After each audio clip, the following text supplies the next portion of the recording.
The myTouch line continues to grow on T-Mobile with 2 additional devices that are rolling out on August 8th. How's it going, guys? I'm Aaron from PhoneDog.com, and I'm here with the T-Mobile myTouch Q. Now, this is the Q version, obviously, of the myTouch line because it's packing a physical QWERTY keyboard. It's a little bit thicker, but it's coming in on August 8th for the same price as the myTouch, $49.99 with a $50 mail-in rebate. Specs-wise, very similar to the other myTouch, also designed by Huawei. It's got a 1.4 gigahertz single-core Snapdragon S2 processor, a 4-inch display, a 5-megapixel camera, and more. Is this the best device to get, or should you go with one of the high-end devices and kind of spring and spend the extra money? We'll find out in the unboxing, but first, special thanks to our friends at Best Buy Mobile for hooking us up with phones like this and like the myTouch for use in our One Paw Bandit giveaway game. When you go into Best Buy Mobile, you won't deal with rebates. I hate rebates. I'm sure you do too. The paperwork, the waiting 8 to 10 weeks, it gets old. At Best Buy Mobile, you won't deal with any of that garbage. Let's take a look. myTouch Q, is this the ultimate keyboard device to get on T-Mobile? Or should you go with something else, or maybe forego the keyboard for one of the higher end devices? We'll find out in the full unboxing, which starts right now. T-Mobile's myTouch Q is one of 2 new myTouch devices coming to T-Mobile retail stores on August 8th for $49.99 with a $50 mail-in rebate and new 2-year agreement. So this is the Q, this is the keyboarded version, if you will, of the new myTouch devices. Both are designed by Huawei, not to be confused with Huawei or Huawei, it's pronounced Huawei. And again, you know, with myTouch devices being announced by LG previously, and then these with Huawei, it can get kind of confusing, but these are the latest iterations in the myTouch line. Now, specs-wise, like I said in the myTouch unboxing video, these aren't anything that's going to blow away a high-end user. This has a 1.4 gigahertz single-core Snapdragon S2 processor, a 4-inch WVGA display with 800 by 480 pixels, a 1,500 milliamp hour battery, Android 2.3.6, but this one brings to the table a physical QWERTY keyboard, whereas the other myTouch does not. They're both the same price, they're both coming out at the same time, and they're both very similar in terms of design. The difference here, this one moves around a few things. First of all, a micro USB charging port on the left instead of the bottom, volume rocker over on the left, you got your camera button in the same place, and then of course your power button and 3.5mm headphone jack along with a 5-megapixel camera on the back that shoots video at 720p. Where this one is different, it's a little bit thicker, 0.56 inches thick to be exact, and comes in at 6.5 ounces as opposed to 4.9 ounces on the other myTouch, which of course is also designed by Huawei. But design-wise, very similar.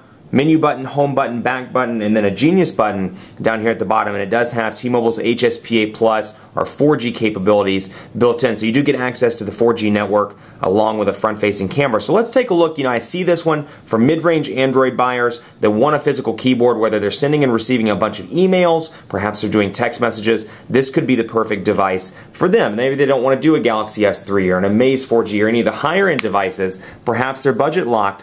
This could be a decent device, despite the fact that it doesn't have ice cream sandwich out of the gate. So it's loading up right now. Let's take a look at T-Mobile's newest myTouch device. And while we're doing that, let's see what comes in the box. You get an AC adapter module right here.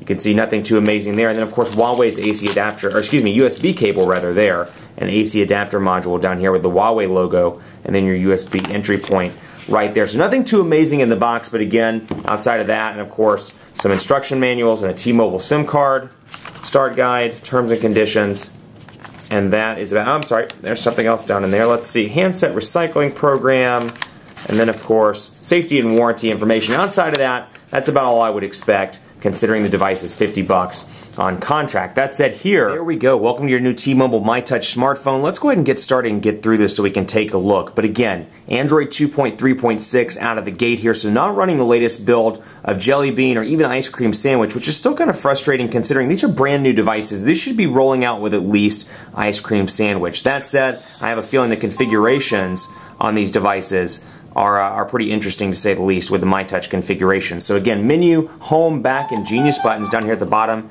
and some pretty interesting noises. Mobile Life checking status now, and you can see just the notifications bar, for example. You got Wi-Fi, Bluetooth, GPS, auto rotate. Got one of the other myTouch devices on my desk going nuts over here. Must be an exciting day for stuff. And then over here you can see the dock at the bottom. That is going to get annoying pretty quickly. Let me go ahead and turn this off. And let's see here. There we go. We can turn that one off. So you can see over here, menu button, so you can see all apps, downloads, recent applications that I've used, and then the T-Mobile stuff. So out of the gate, you get 411 and more. You get Access T-Mobile, Amazon, browser, And then, of course, CMAS, which I'm not quite sure what that is. Let's take a look and see what this is. CMAS. Let's wait for it to load up so you can see 4G connectivity up there in the top, and it is not doing a whole lot outside of saying settings. Let's see. Cell broadcast. Okay, so Amber Alerts, Severe Alerts, Extreme Alerts, things like that. So when you get that severe weather alert, it'll pop up. It should actually pop up in your messages. But anyway, DLNA in here, Game Base. You got your Genius stuff, Genius Search, Genius Button, Mobile Life Organizer, Monopoly Classic, More For Me. So a lot of T-Mobile stuff pre-installed out of the gate, like More For Me, Music Hub, Netflix stuff there as well. And then T-Mobile Setup, or myTouch Setup, I should say. T-Mobile Mall, T-Mobile TV, and then T-Mobile Name ID as well. Tips and tutorials, lots of stuff. Visual voicemail, Wild Tangent, Words with Friends for free. And let's see, and of course in your downloads you can see Google Play Store right there. And shortcuts down here at the bottom, messages, browser, and email. So before we go forward, let's take a look at the messages because I want to show you the keyboard on here. Cancel. Too much going on. Let's see here. And then of course, the composing. And we'll select the input method and see what comes out of the gate. Android keyboard out of the gate, so stock gingerbread keyboard, swipe out of the box as well. So swipe's your thing, you can use that, which is clearly not my thing as you can see here. I stick to the plain Jane keyboards. Hey there, or Hardy there, how are you doing? And then of course the physical keyboard. 4-inch display here should be relatively easy for most people to type on it. It's going to be a little bit small for some people that are coming from 4.3, 4.5, 4.8, and then 5.3, etc. But you got your keyboard here, island keys separated, and you can see up close. Let's bring that up so you can take a look here. Got a little bit of a raised feel over here on the keyboard, and we'll do something like the Quick Brown Fox.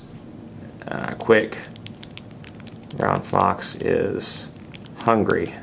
Quick Brown Fox is hungry. Relatively easy to type on. I'll still do some additional testing. Relatively easy, tactile enough. That said, I've seen better keyboards on things like the Droid 3 and the Droid 4 and more. But again, keeping in mind that you get this device for 50 bucks, it's not bad to say the least. Let's take a look at browsing as well. 4G HSPA Plus capabilities on this device, so we'll load up Phone Dog so you can take a look at that. There we are, the best news and phone reviews. 4-inch display here, again, going to be decent for media, going to be okay for browsing the web, looking at YouTube videos. That said, it's not going to be ideal in comparison to something like the Galaxy S3 with a 4.8-inch display, the 1X, or even the 1S with a 4.3-inch display, which you can obviously get on T-Mobile. So pinch to zoom, relatively responsive. Again, keep in mind here, 1.4 gigahertz single-core Snapdragon S2 processor pre-installed out of the gate. And last but not least, I want to see if we can remove some of this T-Mobile bloatware. So we'll go into applications, we'll say manage applications, and let's see what we've got here. All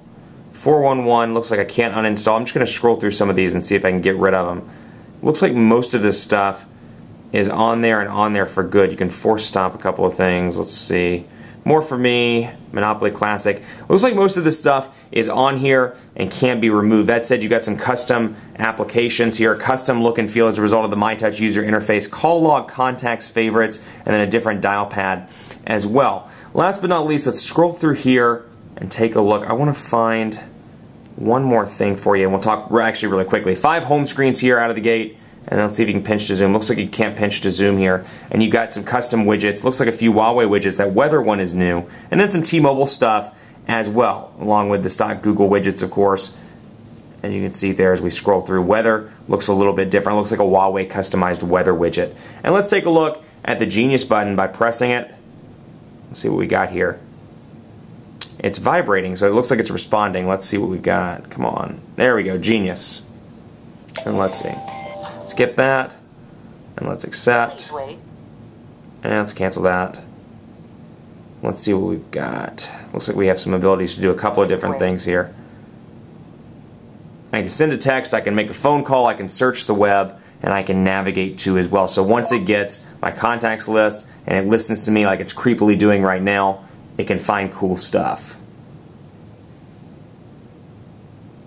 See what it finds. Loading up, it's thinking. But again, you know, keeping in mind, oh, there we go. Okay, so it's bringing up a couple of different things here. Google, Fandango, IMDb, a couple of different. It's bringing up some theaters. Want to catch a movie in the middle of the workday? I can do it, thanks to the myTouch Q. Much more coverage to come on PhoneDog.com with this little mid-range Android phone, the myTouch Q with a physical QWERTY keyboard. something nice in a world of all big slab touchscreens. Keep it locked on PhoneDog.com for continuing coverage. Be sure to like us on Facebook, Facebook.com/PhoneDog. Hit us up. We're always giving away cool stuff, doing cool things on there. Follow me on Twitter as well. Let me know what you think of these devices. PhoneDog_Aaron, and on Facebook at Facebook.com/PhoneDogAB. Stay tuned for more on T-Mobile's newest myTouch devices. We'll see you next time.